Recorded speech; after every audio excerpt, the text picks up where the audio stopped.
Hi, welcome to Personal Finance and Coffee Podcast. I'm Gabriela, and this episode is a July monthly reset as well as a media check-in because 6 months have gone by of 2026. In today's episode, I wanted to go over 3 major areas. The first is my monthly non-negotiable financial routine, the things that I do every month that kind of help me assess where I am this month, prepare for the next month. And I've talked about this before. I'm just giving an overview once more. Then the other 2 sections that we're going to go through is around the media check-in. I think it's just adulting, but time is just moving by so fast. We're already halfway. And you know how those memes have started going around about goals changing? This is the time for us to, look at how the first 6 months have gone. That's what the second part is about. Looking at how the first half of the year has gone, and then the third part is preparing for the upcoming 6 months. These are the 3 sections we're going to go through today.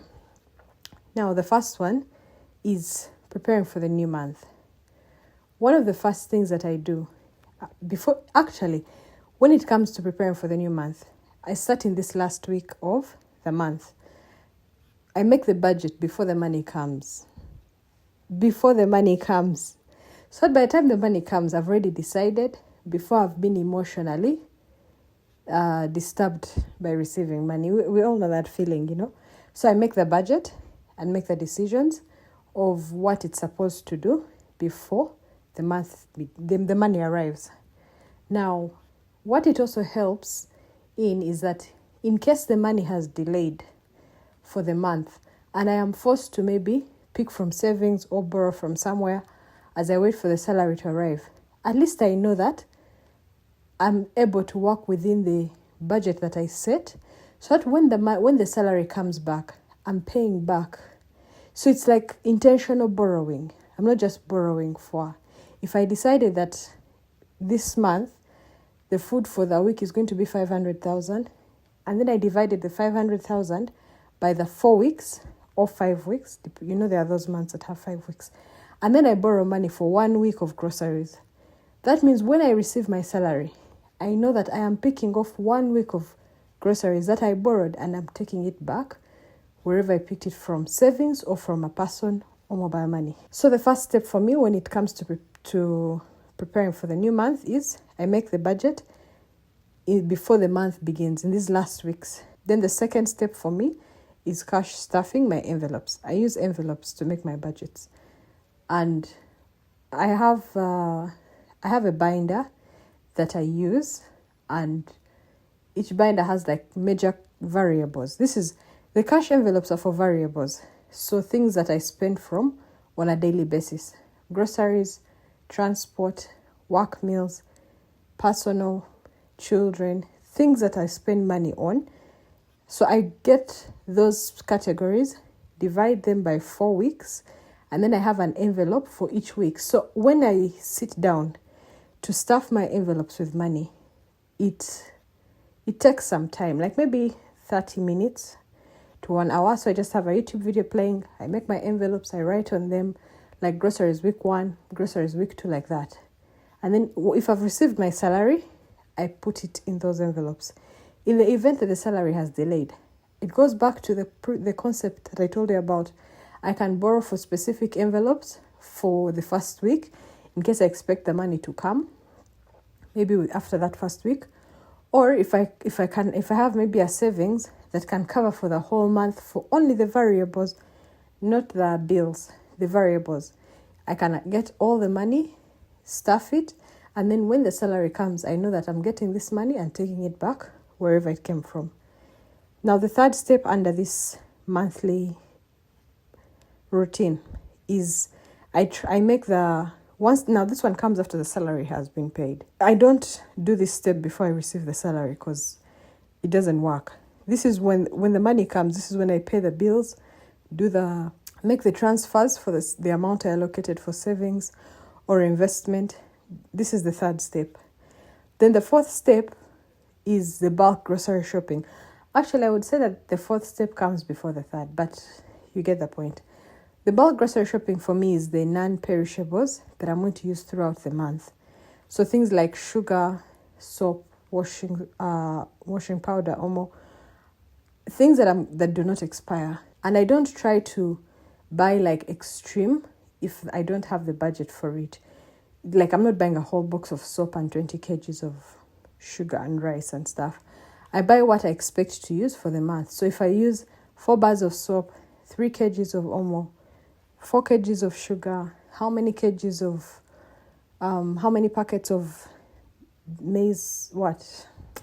posho, packets of millet flour, kgs of millet flour, kgs of posho.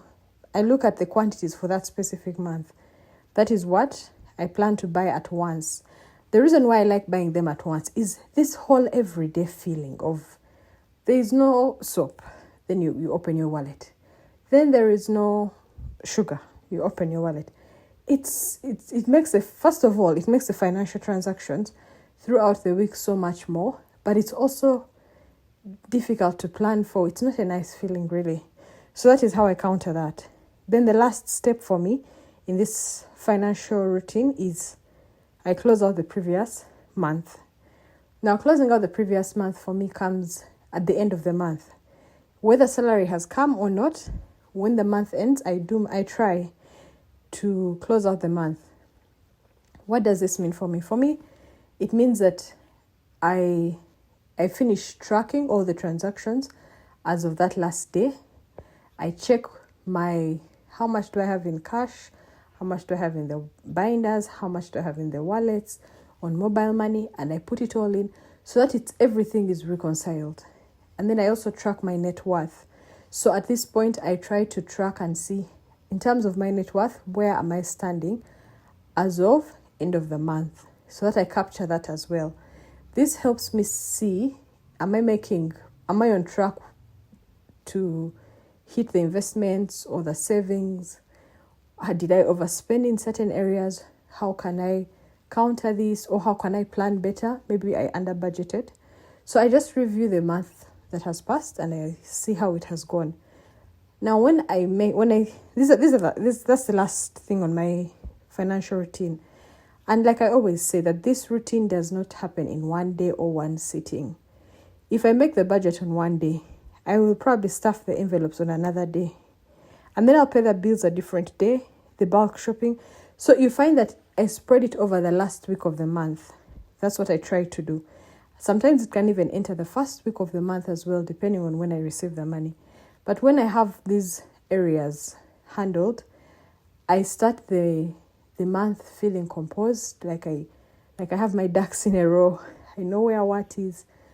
And the more you do it, the easier it is, because you're not developing a new template every time. I'm using the same template, and it's routine at this point. I have the same template. When it comes to grocery list, I have the same list. I'm just changing quantities. So in the beginning, it's not easy to find your rhythm. But once you do, it doesn't take as much time as it did previously. Now, that's when it comes to the monthly. That's how I'm preparing for July. And in this month of July, this episode should be coming out on the 26th of June. And at this point, I haven't received my salary yet. So my thought process is, how can I get money to finance these variables that I've talked about? And sometimes this works for me because I'm a salary earner. If you're a commission earner, or you're in business and then you have money flowing in, you have seasons of plenty and then you have seasons of scarcity. I have an episode about that, which I will link. But please keep in mind that what I share is more in theory, because I've not experienced it firsthand. So what I have to share about variable income is more of what I think would work in theory, but I haven't actually done practically. But you can listen to it and get some ideas. This next section that I'm going to go through is the July media check-in, because we are 6 months into the year. And 6 months into the year, you know how we start January. New year, new me. This is my year, and then by the time we are now here getting into July, 6 months have gone by. So the goal of this media check-in, this media reset, is to reevaluate what you said you wanted to do, what you did, what you thought you wanted, but now you don't want.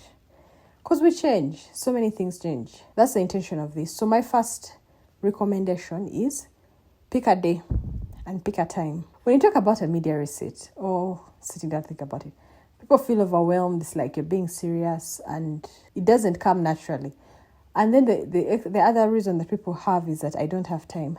You guys, I think time is an excuse. We just don't choose to spend our time that way. And this media reset can be like 30 minutes. It depends, of course, on the situation that you're in. I am excluding stressful life events, medical situations, situations of grief. I cannot say that you don't have time. Those are different. If you're in a season like that, by all means, this is the last thing I would expect you to do. But if it's the everyday life, work is busy, home is busy, I think you can try and spare a few minutes. The trick that I've found for myself is that it's important to make an appointment with yourself and you honor it as if you're meeting a client who's going to give you money or you're meeting your boss, because sometimes you feel like you can push it. So something comes up, you push it. Something comes up, you push it.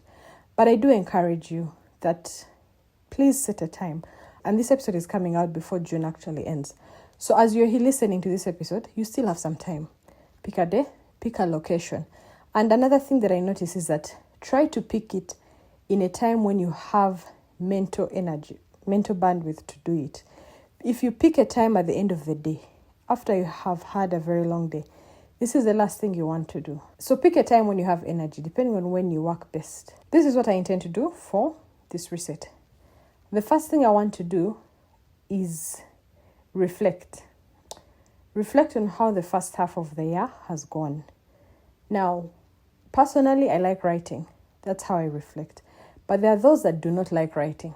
So I got an idea recently. I was like, what if a person just records an audio of, like, if you have your questions, you're going to ask, okay, not questions, but general points. So you record an audio of your reflections of July and how it has gone and the intentions you had. And then you make intentions for the next 6 months. And after you've recorded that audio, you transcribe it using AI and then you can print it out. Maybe that would be a lesser barrier. And you could read through what the printout is to make edits. You could give it a try and see. Maybe it will work out for you. Because there's something about something written. Even though you don't want to write it all yourself, but you do the audio, transcribe, and edit a little here and there and print it, it does make a difference. Now, when you're looking back, it depends. When you set your goals, did you write them and then you forgot about them or where you even put them? This happens to me so many times. I would write the goal and then I look and then I find that place like end of the year. And this whole year I'd forgotten that I'd set that goal. So if you set clear goals that you had written down, this is the time you check them. If you hadn't written them down and you had general, I would like to do this, I would like to do this, you can still go back to those and see what happened. And when I'm looking back at the first half of the year, I try to give myself grace because there are things that happened I did not expect and they took me off the plan. Some of them are difficult things and I could not work with the goal anymore.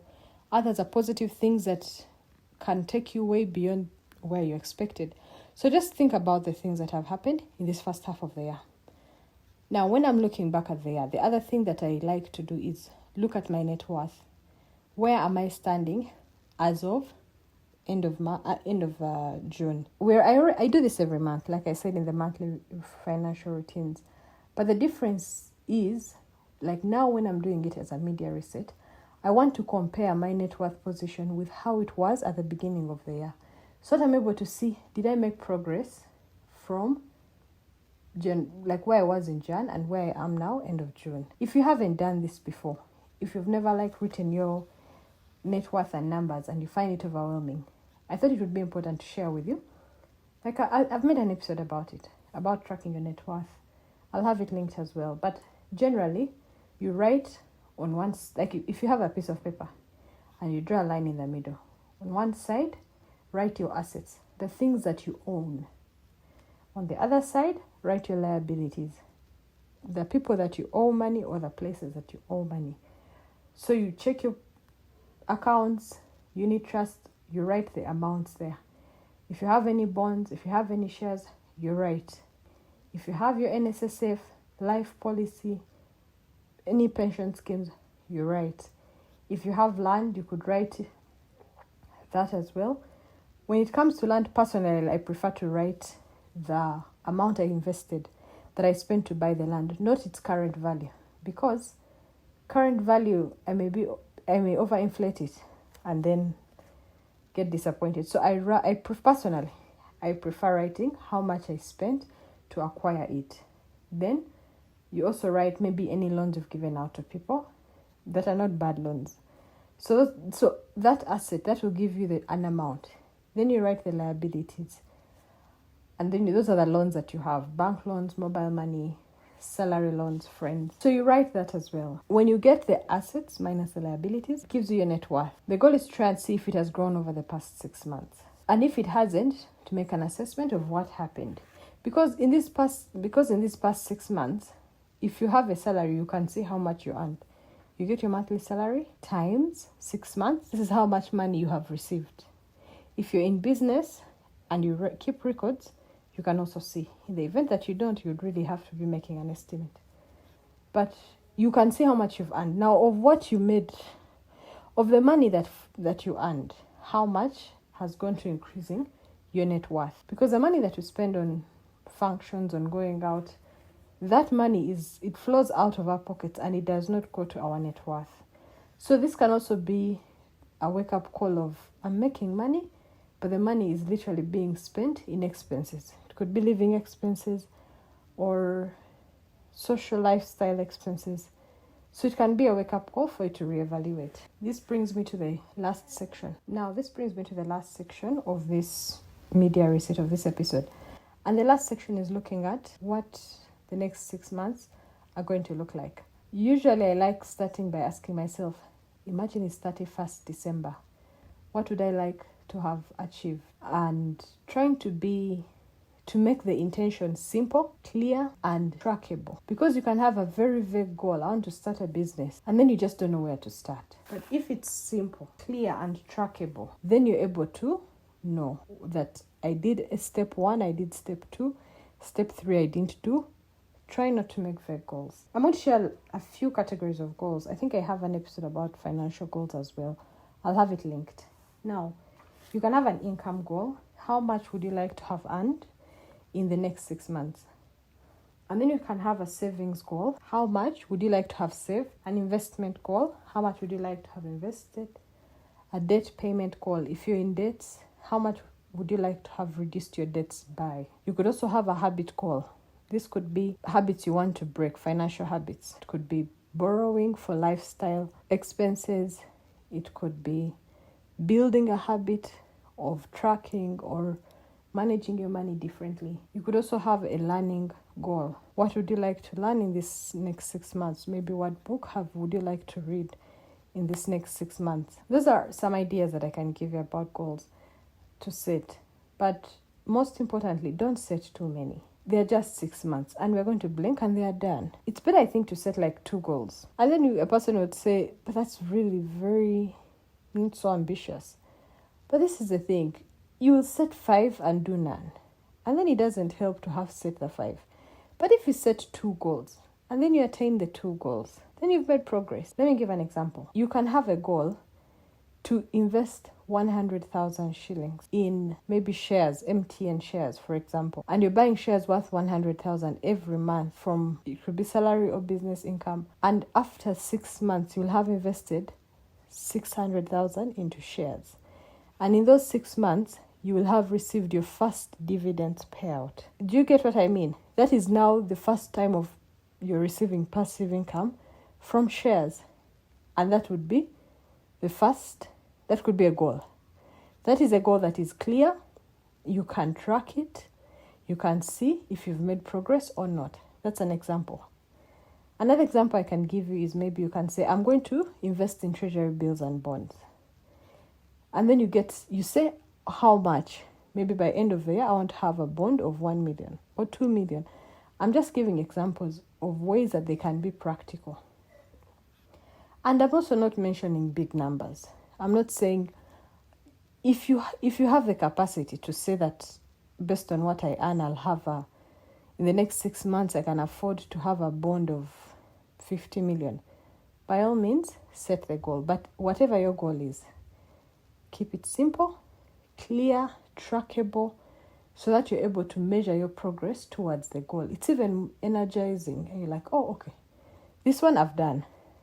Next month, you're able to measure your progress on a monthly basis. But at the end of the day, as we do these resets, even as we set goals, on top of those goals, I'm here saying 2 goals, and some of you might be feeling like 2 goals are very few. But on top of those 2 goals, we have everyday life that is already overwhelming.